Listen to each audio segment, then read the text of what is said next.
TIAA is on a mission. Why? Because 54% of Black Americans don't have enough savings to retire. So in collaboration with big-name artists like Wyclef Jean, TIAA released Paper Right, new music inspiring a new financial future. With 100% of streaming sales going to a nonprofit that teaches students how to invest. Stream Paper Right now and help close the gap. Just a quick note before we get started. We recorded this episode before the COVID-19 outbreak, and we're releasing it during the citywide shelter-in-place order. There are several mentions of a concert that Dr. Maxile is putting together. Although we're sure it'll happen in the future, it's obviously been postponed. Keep listening, and we'll post updates in the future. And now, on with the show. Cross the Brazos and Waco, ride hard and I'll make it by dawn. Cross the Brazos and Waco. Welcome to the Waco History Podcast. I'm Randy Lane, great-grandson of Waco architect Roy E. Lane. Over 100 years ago, he designed the Alico Building, Hippodrome, and other well-known landmarks. My co-host, Dr. Stephen Sloan of Baylor's Institute for Oral History, is helping me learn Waco's known and unknown stories. On this episode, Waco's voice. Usually he's known as the voice of Old Man River. Dr. Horace Maxile, Associate Professor of Music Theory at Baylor University, joins us to talk about Jules Bledsoe. Waco native, acclaimed international figure in the field of opera at the turn of the century, more like the 20s and 30s. Not only did he sing in French, he was able to land opera roles in Italian, and he sang German lied. And now, join us on a trip into Waco's past. Cross the Brazos and Waco, ride hard and I'll make it by dawn. Cross the Brazos and Waco. All right, welcome back to the studio. Stephen, we've got a special guest. As always, would you mind introducing him? Well, I've been chasing this guy for about a year to get him on the podcast, and he's finally agreed to do it. I'm really excited about this. So Horace Maxile is with us, who is a colleague at Baylor University in the Department of Music, and he's been working on a really neat project over the past year and doing some research and on Jules Bledsoe, which we haven't talked about Jules Bledsoe yet, but a really important local figure, I think. And so Horace is here to tell us, one, what he's learned in his research about Jules, and two, just how I know he's been inspired by some things he's learned. So we'll get into all that. That'll be a new name to some of our listeners, and maybe to you. It was new to me, and I've actually learned quite a bit since we've just been talking, and I am intrigued. I'm very interested. Horace, if we could start off, maybe you can just introduce yourself and kind of tell people about your background. All right. Originally from Shreveport, Louisiana, a proud Louisiana native. My musical background is pretty much rooted in the African-American tradition. Grew up playing a lot by ear in church, playing in jazz band and things like that in high school. Not really getting into the written part of music until I got to college, even though I did play in band, so I was able to read in band, but really getting into the study of Western European styles, we'll just say that. When we get to college and caught the bug, and I've been able to manage and walk between both worlds since then. Awesome. And we're talking about Jules Bledsoe today. So for people who don't know, who is Jules Bledsoe? Jules Bledsoe, Waco native, acclaimed international figure in the field of opera at the turn of the century, more like the 20s and 30s. Really an interesting person just from the research and from what we've gathered so far, because not only was he a singer, he was also a composer. He was also an entrepreneur. But his claim to fame was his performance of Old Man River in the musical Showboat. So usually he's known as the voice of Old Man River. And so that's his claim to fame, but there was much more going on other than Old Man River. Can we kind of start by talking about growing up for him and how that was? From what I've gathered so far, just a regular childhood existence. Music was a part of his life. He came from a musical family, the Cobb family. I believe there's a relative that was one of the founding members, or perhaps one of the first pastors of New Hope Baptist Church. So there are connections there, not only with Waco, but within the Black religious community in Waco during those times. He continued on and went into college. He went to Bishop College, a historically Black college in Texas, matriculated there, did well, performed a few times here in 1916 and maybe even around 1917, which I found interesting. The interesting part about that is that he performed as a pianist. So even though he's known as a singer, opera singer of international acclaim, his work at Bishop College was actually on piano. He leaves Bishop College. I believe there's a brief stint in the military. He lands in New York around the 1920s. Some people hear him sing.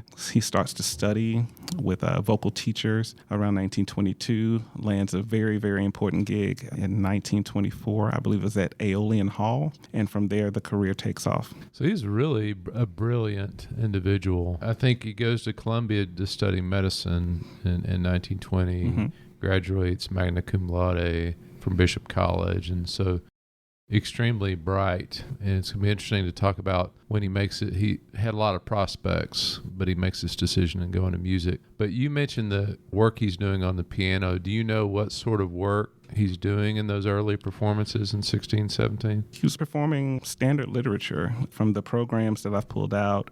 He was performing works by an Afro-British composer, Samuel Coleridge Taylor, from the 24 Negro Melodies, which was published in 1905. And he's also performing works by Chaminade and Smetana and other European composers, basically performing standard literature that you would expect any pianist to be performing during that time. I think I've even seen a Beethoven sonata, a couple of movements from a Beethoven sonata. So he was studying music at a high level and playing, obviously, at a high level. And perhaps the move toward medicine or pre-med was a preemptive strike to go into a career that would make a little more money than playing piano sonatas for an African-American male during the first decade of the 20th century. Probably not a lot of prospects at that time. Yeah, and where are these performances in 16, 17? I believe 1917 was in Marlin, whatever hall was available to him at that time. Okay. The performance in 1916 was at the Auditorium Theater on Bridge Street. Yeah, okay, awesome. I'd love to talk about what you know about this turn into music in Manhattan, or the opportunities that opened up for him in Manhattan, because it's a big jump to go from, he's playing some piano in Central Texas to, in 1924, he's playing in a major performance hall in Midtown Manhattan. I'm just wondering how that happens, or how do we know that happens? It's quite a jump. Yeah. It's a major leap from the standpoint of medium, if you will. I mean, moving from piano to voice. However, I believe that his familiarity with the classical literature didn't make it that big of a leap. Like I said, when you're performing works by pianists like Franz Liszt or Chaminade or other composers like that, you're actually learning the musical emblems, let's say, of the Western tradition. So those transfer relatively well, whole cloth, even if you're going into another medium. I think the shift for him was more from instrument to instrument, more so than from aesthetic to aesthetic. He was well versed in that particular type of literature. It was just a matter of learning it. And so I think the brilliance, if you will, comes from his actually learning and being able to sing in these foreign languages, because not only did he sing in French, he was able to land opera roles in Italian, and he sang German lied. So he sang Lieder, and he sang in all these different languages. And so not only did he have that experience with the sounds, but he was actually learning languages and singing in those languages and performing in those languages overseas. And I know for his first break, there's a patron or a sponsor that has a big part to do in him getting these opportunities in Manhattan. Is that correct? Am I remembering that correctly? I would believe so. I'm not quite sure the person's name. You don't just break into Aeolian Hall in 1924 unless you know someone. Yeah. But I'm thinking once you break into the scene and you get into those circles, it's not that difficult to move around. But again, we have to think about navigating those spaces and what arts politics might have been like for people of color in 1920, even in New York. So that's not a small accomplishment, which is why he's often noted as the first to do a number of things on the opera stage and the concert stage in the United States. And that's what I don't know, Horace, just to have a voice trained for opera. I'm thinking of the musical forms he grew up with, being around New Hope Baptist Church, some things he may have been exposed to in his schooling, but opera. I mean, I'm wondering where he would have encountered opera, or just any thoughts you've had on this if you just kind of looked at it. You can speculate about that. I mean, one could imagine that New Hope, with its historical significance, was probably one of I think it was the first Black Baptist church in the city. And so you have this congregation, and there might be an attraction for, if we're thinking about 1910, gospel really isn't a thing yet. So religious music is actually coming from hymns and anthems and perhaps even arranged spirituals. So the written tradition might have been very much a part of his life even before he went to Bishop College to study. So the whole idea of reading music and interpreting what he sees or what has been seen on the written page to something that comes out musically might not have been as foreign as what we might believe. Along with folk songs, one could imagine that there were also hymns and anthems being sung in those churches too. So not quite opera, but still Western enough for that shift to not be as wide a gulf to breach. So you just said a couple things there that were really interesting that I didn't know that maybe our listeners might want to know a little bit more about is kind of music forms around the period. I mean, you saying that gospel wouldn't have been something that would have been a big part that early. But can you talk a little bit about maybe where the American opera scene is during this period, or even Broadway, or some of these opportunities going to get? I don't have that much of a sense of what that culture is like. I'm not that comfortable with the American opera scene. I mean, just for there to have been an American compositional voice doesn't really come about until Aaron Copland comes on the scene, or maybe even maybe a little bit earlier if you want to think about George Gershwin and Porgy and Bess. And so the blending, if you will, of American folk styles that come from African American traditions or maybe Native American traditions being culled and distilled and put into this Western form kind of may have been thought of as the generation of or the building of an American voice in classical music. So the American opera scene, if there was a scene, a large one at all, it would have definitely taken place in a larger metropolitan area like New York. But the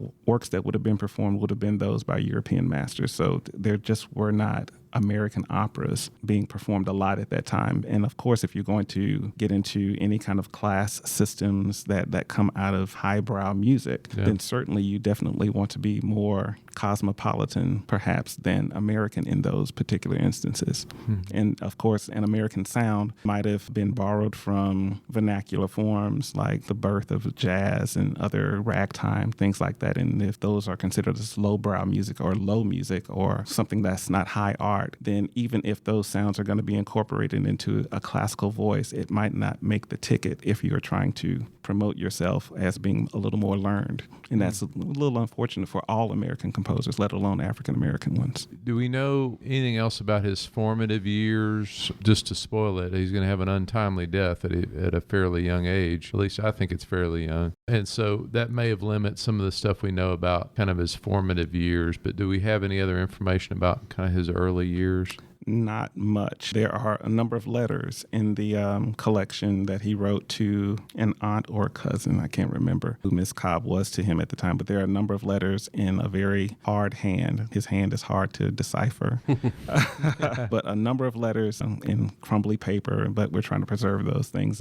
But we just don't know a lot about the formative years. We know basically a lot that happens after he leaves Bishop College and goes to New York, and the career jumps off from there. Annette Geary wrote a nice piece, and so there are some anecdotal things that kind of come out of her work in the archive in the collection where, he sang his first song in New Hope and things like that.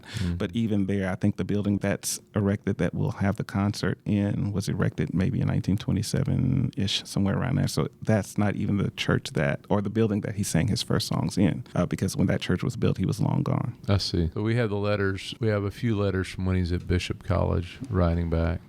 And so once he kind of leaves Waco and leaves this area, he doesn't really keep a lot of ties back here at all, because he's kind of, to be seen doing the music he's doing, you have to be in a larger city, right? Right. Okay. I do believe that I think the letters to this particular relative, Miss Cobb, there are a lot of them. And so I believe that these are updates on what's going on in my life, or here's what's going on, here's what's going on. And I think he's learning a lot about what's going on with his family, like when mom is sick or when grandmother is sick and things like that. So the correspondence is back and forth. So not only is she receiving letters, but he is also receiving letters from her. But he's not here a lot because he has to make it out there in the big city. Yes, and it's hard to get back, His first operatic leading role is in Deep River, I think, and that's 1926. Do we have kind of early critics kind of covering or treating? I think there were a few critical responses. I've read a few. His first appearance was a lesser-known opera. Okay. And the opera was Deep River.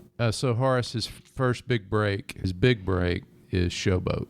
first big break is Showboat. So tell me a little bit about that particular play and kind of that particular musical, what role he takes in that and kind of the impact or impressions he makes from his participation in that production. The role in Showboat was a male lead role. I think he actually was the second choice for that. I think someone got ill, and I can't remember that person's name. Okay. And so he's playing Joe. He's playing Joe, which was a lead, but I don't think he was the first choice. And so he ends up getting that role. And the music, not to necessarily try to, it's musical theater, so it's not necessarily the grand opera with those types of costumes and subtitles and all that other stuff. It's a little more popular in style. Perhaps the instrumentation might be a little bit different, and so perhaps something a little more accessible, if it's okay to say that. It's okay for me. Randy might be offended, but it's all right. No, it's okay. And so he brings this booming voice to this role and the very, very distinctive sound quality. And so Can you do it? No. Go for it. Oh, come on, Horace. No singing. No, we can't do that.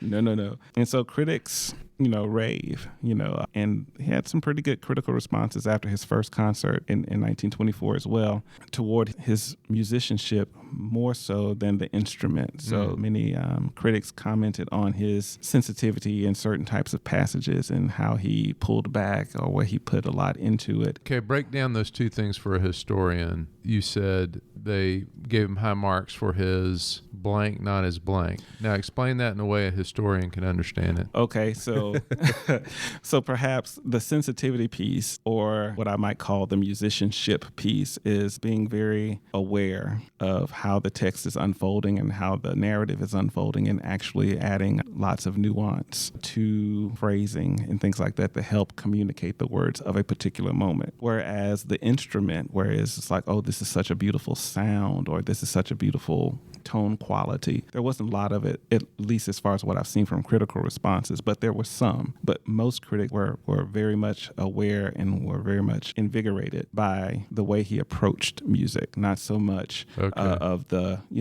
oh, well, this is a wonderful sounding voice, but much more could have been done with the piece. I see. It was more like, oh, he really shaped this piece well, and I haven't really heard it sung that way before. And so when you're bringing that element of originality to standing works, that speaks as much or perhaps even more than the actual beauty of the instrument itself. Well, and I'm not an expert on this, but it seems like you can train the voice, but there may be a sentiment that's more difficult to train. Right. Yeah. He understood dynamic contrast well. Exactly.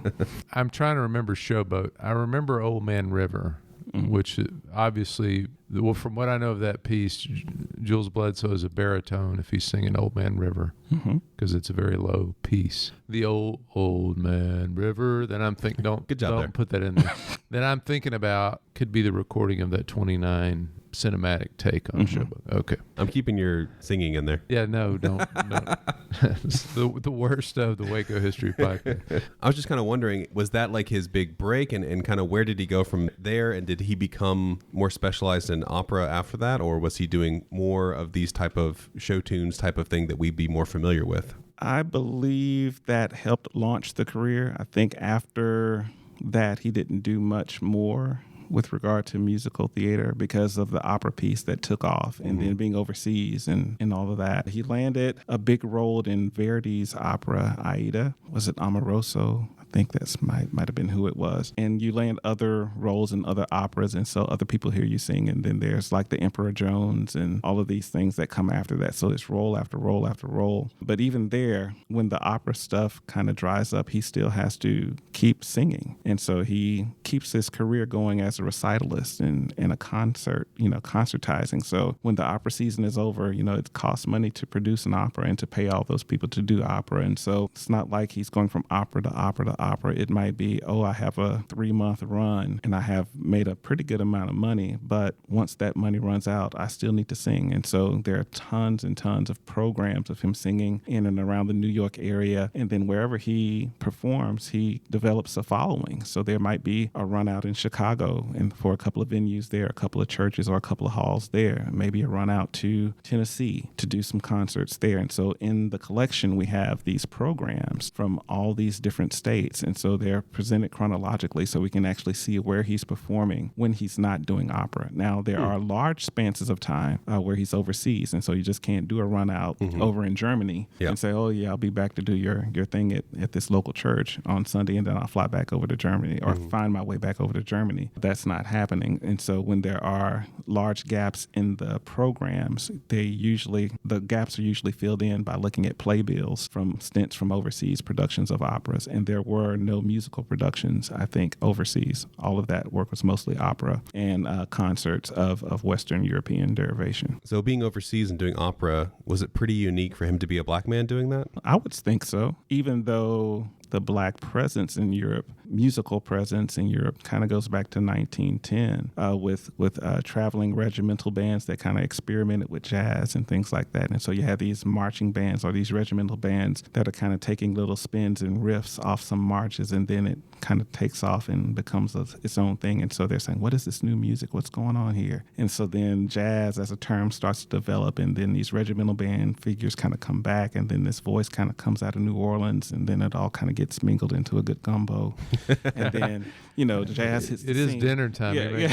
Yeah. And so all of that happens. So I think for him, so to be a black man in Europe, I don't think was an unusual thing, but to be a black man singing lead roles in, Italian opera probably was. Yeah.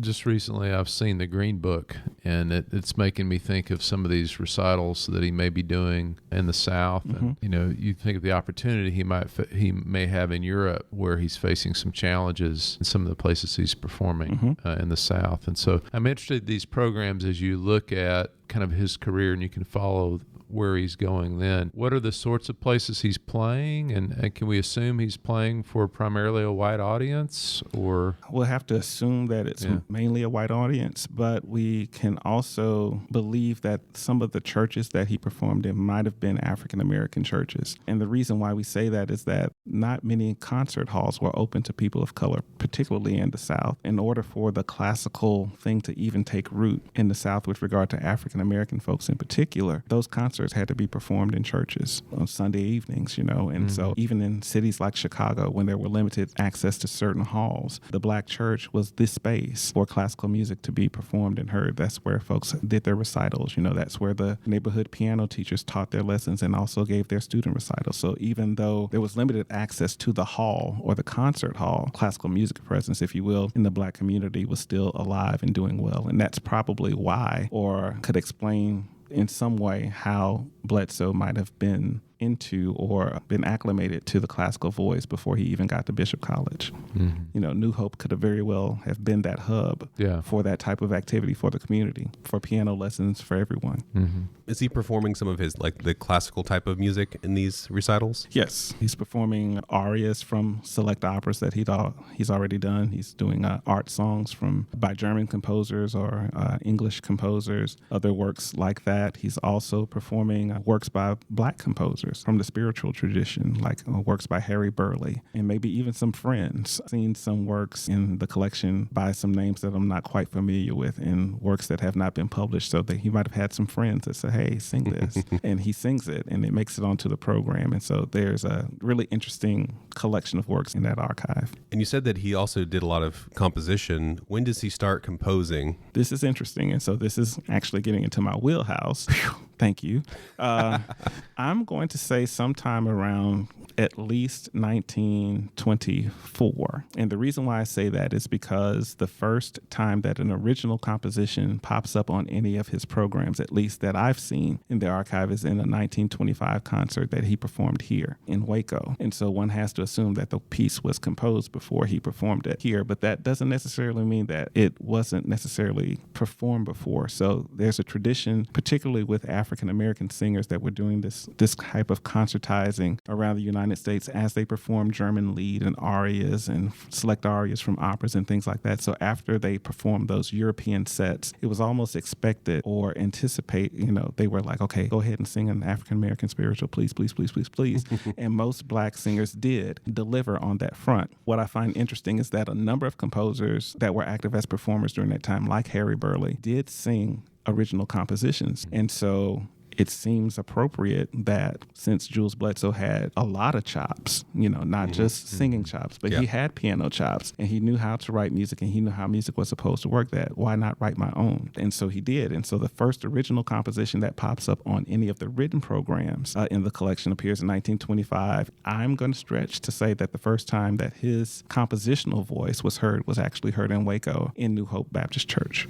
Excellent. Like, what is his voice like? He's been listening to all these grandmasters of Europe and stuff, and he's been doing opera. What are his compositions like? That's another good question. I'm going to say that the compositional voice is eclectic. There's a certain amount of sensitivity that he takes with the spiritual, almost a reverent nod of homage almost to the ethos of where that particular thing is coming from, where that voice is coming from, or this collective or cultural memory or whatever you want to call it is coming from. And so some of those spiritual arrangements are very loosely textured or thinly textured, not a lot of pianistic activity, very much chord and let the voice do all of the work so that nothing gets lost within the text. However, there are other original compositions where he actually composed the text as well, where he wrote the text and wrote the music. And these are more artistic pieces, more poetic pieces, more expressive pieces, where his harmonic language is very much chromatic. It's very colorful. Lots of pretty chords and rolling piano accompaniment, very, very florid. It's very, it's just lots of things going on that really makes it interesting musically. So when you see these two things contrasted one with the other, it's interesting to know that he had the chops to do high-level composition or a very technical. Let's say a technical or a complex or harmonically a complex harmonic language. All of that stuff was there and it was in his ear, but he intentionally pulled back in order to let the spiritual speak in its own way. And so when you have the spiritual arrangements that have this particular kind of treatment, and then you have a piece like Beside a New Made Grave, which is his own text and gets into themes of death and resurrection and things like that, and these things are being conveyed musically with the voice and the piano, it really presents a different picture. I can say that there are no pieces in the collection that are written for anything other than voice. So he composed for himself. The pieces are interesting in that the piano parts are very meticulously detailed. So there's lots of detail in the piano parts, phrase marks, dynamic markings, all tenutos and all that other stuff that's needed for the pianist to know exactly what to do. But the voice part has little to no detail. And that's because he was singing his own stuff. So he knew what to do over on top of the accompaniment. But how do we do it now? Exactly. That's the problem. And that's where the research comes in. And so how are we going to make these things stylistically close to what might have been going on during that time based on the score? And since these works were not published, we're dealing with his hand. We're dealing with some inaccuracies and was this the note? Was this the note? We're dealing with red marks and blue marks. And it's like, okay, well, if we have a lot of blue marks and we have one red mark, well, the red mark must mean that was a change that was made at some point. And so you take that, and these compositions, not a lot of them are dated. What you have to do is look at the order in which they appear in the concerts and say, okay, well, it must have been composed before that concert because, and so that's how we're trying to chronologically set these pieces by the order of their appearance in the concert. Yeah, so most of these pieces were performed at some point. Most of them were performed at some point, but not recorded. Okay. And I think only 5 were published. Now, do you see kind of an evolution compositionally in what he's doing as you look at the pieces over time? I do. I see more risk-taking the more he writes, and I think the risks are good. He makes a lot of interesting musical choices. There's a very probing piece that will not be on this Waco concert because he didn't perform a piece in Waco, but it's entitled Pagan Prayer, and it's a setting of a poem by County Cullen. And so 1940 marks an interesting time within the letters and the correspondence that I've been reading, because this is 1939, 1938 is one of the first times that I actually see the mention of race being a factor in him not getting a particular gig, or race becoming a limiting factor. That's not to say that he sat aloof from all of the issues that were around during the time, because there are definitely articles in newspapers where he's addressing these things and being an ambassador of sorts. Some might have called him a race man during that time. But the 38 in particular marks a time where gigs are starting to dry up. The critical responses aren't as glowing. He's an aging singer. That's a part of it. So there are certain types of hardships that are coming his way. And so there's just a lot going on. And so this pagan prayer piece is almost like okay, God, what's up and why? And so you hear that, at least from my playing through the piano part and kind of looking at how the voice works, and the fact that he sets a County Cullen poem.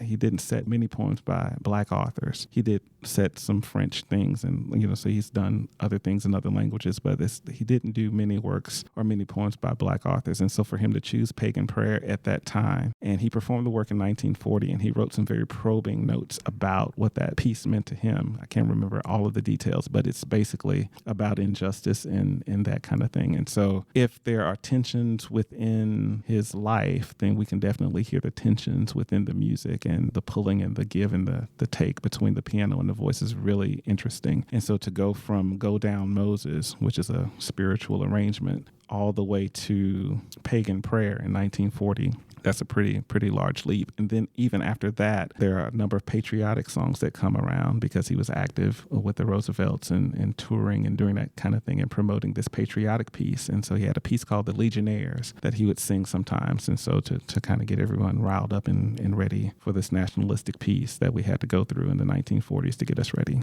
That's really interesting. I mean, you think in just that 15-year period, the maturing of a composer, yes, and what he's dealing with, right, and evident in his music. Yeah. And there were a number of other things which I'm interested in, but it's not a part of the musicological piece that I'm actually working with. But he was also an entrepreneur who was bold enough to open a resort for African Americans only in the mountains. And so we have to assume that the career was booming in order to acquire land and to build a resort for African Americans to go and vacation and that kind of thing. But of course, how many African Americans are going to be able to afford that kind of resort and to be able to support that? So, you have that, and you have those financial issues that come out of that. And so I think he also had a farm out there that I think he might have named after his mother or grandmother or something like that. So there was an entrepreneurial piece that was also, being fed and being supported perhaps by the music, or maybe vice versa. As, gigs were going on or not going on, then I could do this. And so then it just seems like around 1938 to 1940, all these things kind of start to boil over. But nothing was so terrible or so tragic, but it wasn't perhaps as ideal as it had always been. And so then we have the pagan prayer coming around or being performed in 1940. I view it almost as a culmination of all that other stuff that was going on in his life. Yeah, in the 30s, where is he living in the 30s? I believe he's still in New York. I know he moves to California at some point. In 1940, I think he goes to L.A. because he becomes a movie star also in the 40s. Yeah, so he's building this resort. He's entrepreneurial kind of in that area, in the New York area. But to be able to do that during the Depression is really remarkable. Right. Yeah. Another piece, African Suite, is a piece that he pens. Is that right? Is that one of the ones that you've looked at? Yes, I've looked at it briefly. I think that is one of the ones that has an orchestral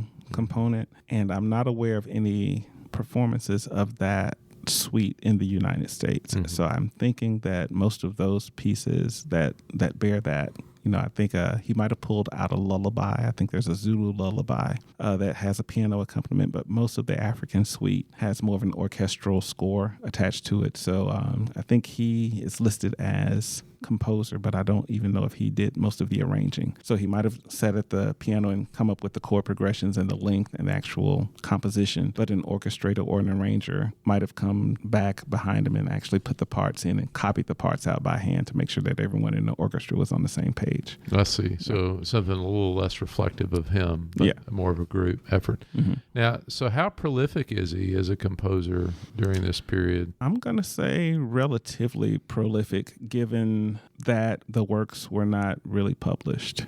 So if there's a publisher involved, then there might have been a demand. And so if there's a demand, then you create and keep filling that demand. But because there wasn't a real demand for his works, I think he composed when he wanted to, or perhaps when he needed to. If he wanted to do something different for another concert, okay, well, Go Down Moses. Okay, I'm tired of doing that. Let me get another spiritual arrangement done and do that. And so there's some other ballads in dialect. So we have some like I Loves You, Baby, baby or something like that. So that's a ballad sung in dialect. So you see all the broken English and all that other stuff appearing in the score. So that's really interesting to see. So not only do you have spirituals and ballads and these kind of piercing songs that are personal testaments of things like that, and then you come back with a Zulu lullaby, and then you have some other songs that are based on French texts. It's just a wide array of things, and so it's basically almost He's got a Swiss Army voice. Yeah, it's just almost like, well, let's see what I need for this concert. Okay, let's see if I can make it happen, and then he sticks with it. But the other thing is that once Go Down Moses is off the program, it very seldom comes back. So it's almost like, okay, I'm done with that. Let me keep going. And so we see the voice developing that way. So I don't think Go Down Moses appears on many programs after 1933. And so he's just continuing to compose and create new pieces as they are needed or as he continues to concertize. He would have been fascinating to talk to because he has all these different tastes and interests and different types of music. I mean, I would love to pick his brain. Yes, indeed. He's singing in other languages. I mean, and just the range of styles that his career touches on, the different styles of music he's singing. Yes, but they all fit within a certain vein, and that vein is going to be the concert stage. So even if it's a popular ballad, it still has the context, if you will, or the trappings of a concert piece from a certain perspective. So we don't see him doing much jazz or popular music or anything with big band accompaniment or anything like that. So if he's singing, he's still singing from the standpoint of a concert tradition or an art music tradition or a classical tradition, but he might expand those slightly, to go a little bit outside of what we would call classical, to do a ballad or to do a spiritual or something like that. But all of the works were conceived as concert works, those to be performed on a concert stage. You mentioned his service to the country in World War II, mainly, I think, doing bond drives and kind of promoting patriotism. And we're also going to lose him during the war years. Do you know much about his death? I believe that he was injured on set at some point in the 41 or 42. There's a pretty interesting picture of him in the hospital. And then I think there was just a brain hemorrhage or something like that I don't think was related to the injury that happened on set. And I would say that it was unexpected. Yeah, so I think it's July 14th, 1943, he's got a cerebral hemorrhage. But he had been in kind of several films, I know, in the beginning of the 1940s. And not necessarily leading roles, but... Yeah, but like Santa Fe Trail and Drums of the Congo and Western Union, very diverse set of films that he's involved in. The piece that you're going to do, can we transition and talk a little bit about what's upcoming, the program that you've been putting together, that you've masterminded here? Well, the program's basically going to be a mixture of works that he performed in Waco, with the exception of one piece. And the whole idea of putting on a concert or really thinking about this actually came from my looking at his Carnegie Hall program. And so when I looked at the Carnegie Hall program, I was really amazed by it. And this was before I even looked at what we had in the Texas collection. I was like, wow, he's saying a pretty good program. That was a solid program. I wouldn't mind restaging the Carnegie Hall program here in Waco. Now, give us a little insight. What was it about the program that... Well, it was just a wide range of works. So we had opera arias, we had art songs, we had original compositions, we had works by Black composers, we had a lot of different things. It was just a wide-ranging program, and it was in Carnegie Hall. And so in order for you to pull off that type of concert in Carnegie Hall means that you had to have had some kind of reputation. So in order for you to set that kind of program and do it in Carnegie Hall meant something. Not only did he do the standard works that one might expect to hear in Carnegie Hall, but he had a pretty decent set of works or a certain section of the concert that was not devoted to any composer of Western descent or Western European descent. I thought that was very impressive, particularly in the early 1930s, to be able to pull that off and for folks to go and to have the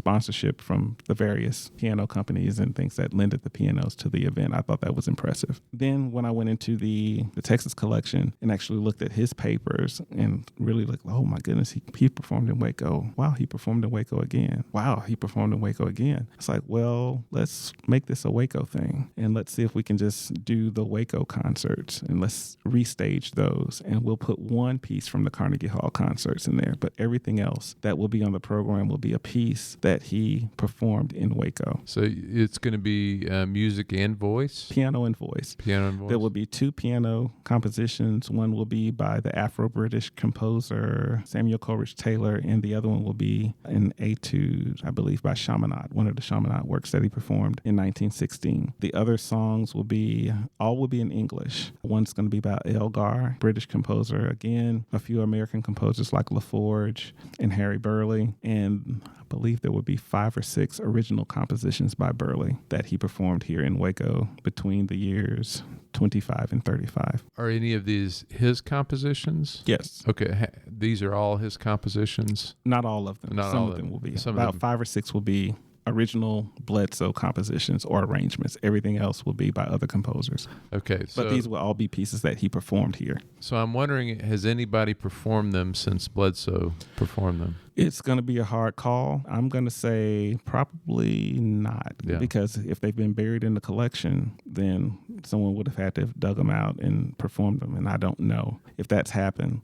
5 of his original pieces have been published, but even that print run was limited, and it is no longer in print. So whoever has those books has them, and we just don't know if those pieces have been performed recently. But I'm going to stretch to say that some of them have not been heard in Waco since they were performed in Waco some 85, 95 years ago. Do you develop, if you look at a composer's work and you look at their notes, I would think after a period of time you can develop a sensibility for the language that they're using to compose in, where you can maybe you can see what they're doing. You can begin to read it. Maybe it's like listening to an accent for a period of time. You begin to decipher and it becomes clearer and you can understand it. It's easier to comprehend what they're trying to do and what they're doing. Was that true? And kind of looking at these Bledsoe compositions and spending time with them? In some ways, yes. The arranged work, so things that are coming from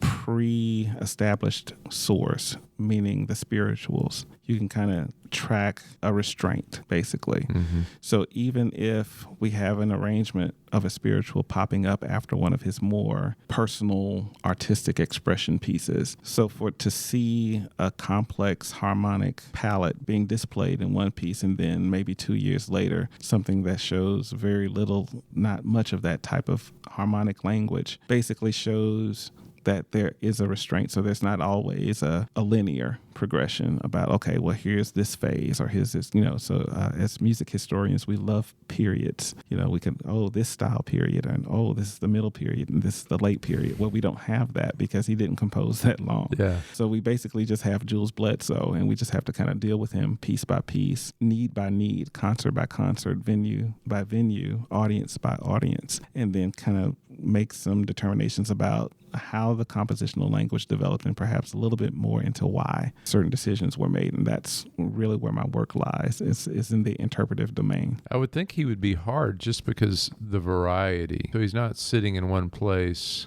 with something for a long period of time. He's doing a real wide variety of work. Yes, he is. Yeah. Yes, he is. From year to year. Mm-hmm. From year to year. Yeah. So this is one of the first times you're going to be able to hear exactly what this has sounded like. You've had the music, and I read music as well. So sometimes you can look at a piece and you can get an idea of what it's going to sound like. You can even play the parts, but actually putting it all together is the first time you're going to hear Jules Bledsoe, right? Right.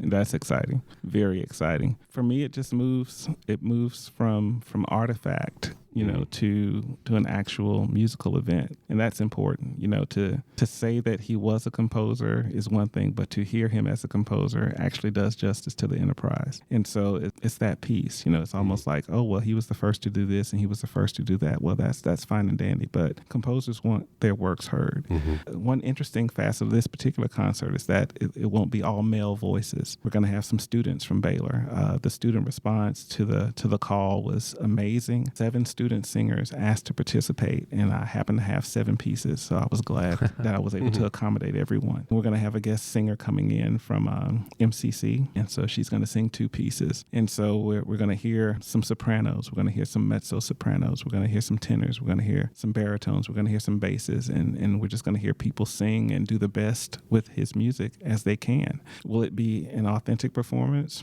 I don't know, and I really don't care. The fact is that it's there and that it's happening and that his music and his voice is actually getting to live in that space. And I think that's what he might have wanted as his career progressed. It sounds kind of like when you know someone who's famous and you've read about them and seen them for so long, and then you finally like talk to them or run into them, you're like, oh wow, this is how you are, and this is like your chance to kind of get to know him. Yes, this is our only way to actually get to hear him, other than recordings, and those recordings are somewhat static. They function like books in some ways. The compositions actually allow him to breathe and move in those spaces in a lot of different ways, and hopefully this will encourage another concert, Restaging Bledsoe Part 2 in Waco and beyond. And so we can get into the other works and get into the African pieces and things like that, and perhaps pull in an orchestra some kind of way and, get some kind of recording and do liner notes and all of that. So there are lots of things that are in the works, or at least in my brain, with regard to Bledsoe and Waco. But I just think it's just important to get people out and to hear Waco. He's a Waco product. Waco's been good to me since I've been here, and if this is the very least that I can do for the greater Waco community, that's that. And musicology is my thing, so why not work with what you got? Mm-hmm. Are you guys going to record it? I am going to bring a little bitty recorder just so that I can record for study purposes. Don't want to get in any issues or trouble, even though I think it's okay. But no commercially available recordings will come out of this. And to have it at New Hope, just the church that his family has been intertwined with from the beginning of New Hope. Just what a wonderful space. Isn't Horace great? Randy, I told you Horace was it's great. Amazing. For me, it kind of feels like, we've talked about Doris Miller before, and he's like the hometown hero in this military athletic sense. It sounds like Bledsoe really could be Waco's hero in kind of like the musical sense, because he's just such a prodigy. In some ways, I believe so, but it will take a lot of work. From the standpoint of storytelling, once you've done it, then the story is kind of told. And so basically, maybe in a book that might have been written in 1970, Bledsoe might have gotten 2 paragraphs. And so subsequent versions of that book, as other figures enter, his paragraph gets shorter or smaller and smaller and smaller. And so then we hope that he doesn't become a footnote, but in some ways that kind of thing happens. And so by getting these works performed at home, and the personal investments, the meaning of that, for that to happen at home is very significant. So just like you would gravitate toward the big story, that's a very, the Miller story is an amazing story. Mm-hmm. It's been immortalized on film. And so not only do we have the story, we also have Cuba Gooding Jr., I believe, in that role. So now we have film, and so we have a constant reminder of that. And we do have the Bledsoe Miller why. And so, Bledsoe's name is first. And so, we have a lot of Miller, but we don't have a lot of Bledsoe. And so hopefully this will kind of get the ball rolling and moving in that direction. Maybe a Bledsoe music festival or something like that, where we can get into and just do all kinds of different, music or anything like that. A named festival or something like that would really be interesting. Just to let folks know that it's just a little bit more than Old Man River. Just a little bit more than Old Man River. But, that's the claim to fame, to be sure. And so that's going to be the marker for sure for him. But hopefully that could be a foundation or a launch point for us to really have more discussions about his life and his work, and actually the place that he actually carved out for lots of musicians of color that proceeded after he walked this earth. You kind of answered it there, but I was going to ask, what's his legacy and his inspiration for younger generations that are in the area and they see him as this person who really went out and did amazing things with his gifts? The legacy for me is quite simple. The Black musical experience is not monolithic. And so anywhere where there is sound, you can carve out your own space. It does not have to be just hip hop. It doesn't have to be just blues. It doesn't have to be gospel. It could be country. It could be classical. It could be rock. Wherever there is sound, and once it touches your hand, it becomes yours. It could be opera. Indeed. Thank you so much, Horace. Thanks, Horace. Cross the Brazos and Waco, ride hard and I'll make it by dawn. Cross the Brazos and Waco. Thanks for listening to the Waco History Podcast. Like what you heard? Subscribe, rate, and review our show on iTunes so we can reach more listeners. You can find show notes and info on every episode at wacohistorypodcast.com and more info on Waco's past at wacohistory.org. Our theme music, used with permission, is Cross the Brazos at Waco, performed by the late Billy Walker. For more info on Billy's music, go to billywalker.com. We'll see you next time. Time ago, as he dropped the guns that she hated in the muddy Brazos below. Cross the Brazos at Waco, ride hard and I'll make it by dawn. Cross the Brazos at Waco, I'll walk straight in old San Antone.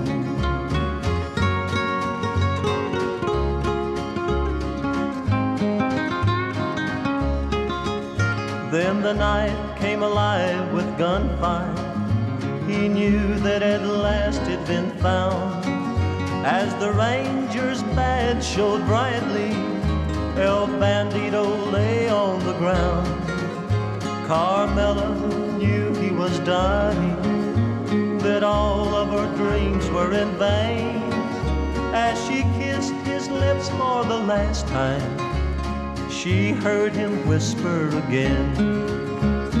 Cross the Brazos at Waco, ride hard and I'll make it by dawn. Cross the Brazos at Waco, I'm safe when I reach San Antone. I'm safe when I reach San